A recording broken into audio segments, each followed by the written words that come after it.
بسم اللہ الرحمن الرحیم۔ آج ایک صحابیہ رضی اللہ تعالی عنہ کا تذکرہ کریں گے۔ جس طرح صحابہ اکرام علیہم رضوان نے خدمت کی ہے دین کی اور مالی جانی قربانیاں دی ہیں، اسی طرح صحابیات نے بھی قربانیاں دی ہیں، مشقتیں جھیلی ہیں۔ ان صحابیات میں سے ایک صحابیہ جس کا نام حضرت زنیرہ رضی اللہ تعالی عنہا ہے۔ اس زنیرہ کو زے کی کسرہ یعنی زیر کے ساتھ بھی پڑھا جا سکتا ہے۔ محترم، حضرت زنیرہ رضی اللہ تعالی عنہا نے دین اسلام کے لیے کافی مشقتیں جھیلی ہیں۔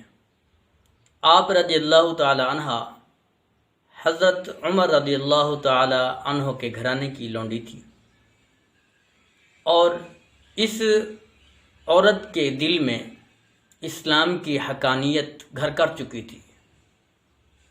یہ اس وقت اسلام لائیں جب حضرت عمر رضی اللہ تعالی عنہ اسلام نہیں لائے تھے۔ تو محترم، حضرت عمر رضی اللہ تعالی عنہ کو جب اس کے مسلمان ہونے کا، اسلام لانے کا علم ہوا تو انہوں نے آپ کو بہت ہی مارا پیٹا، حتیٰ کہ آپ رضی اللہ تعالی عنہ کے گھر کے ہر فرد نے بہت مارا۔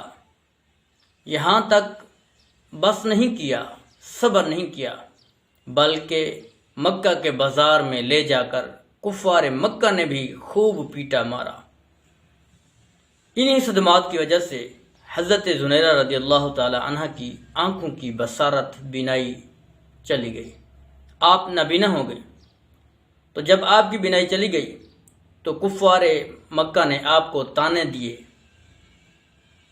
اور آپ کو برا بھلا کہتے ہوئے کہا کہ تو نے ہمارے بتوں کو، ہمارے دیوتاؤں کو، لات و عزا کو برا بھلا کہا، اسی وجہ سے آپ کی بینائی چلی گئی۔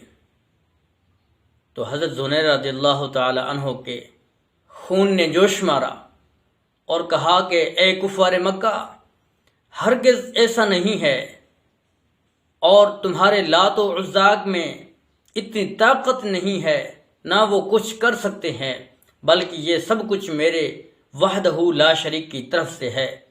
جب وہ چاہے گا مجھے اپنی آنکھوں کی بینائی واپس کرے گا۔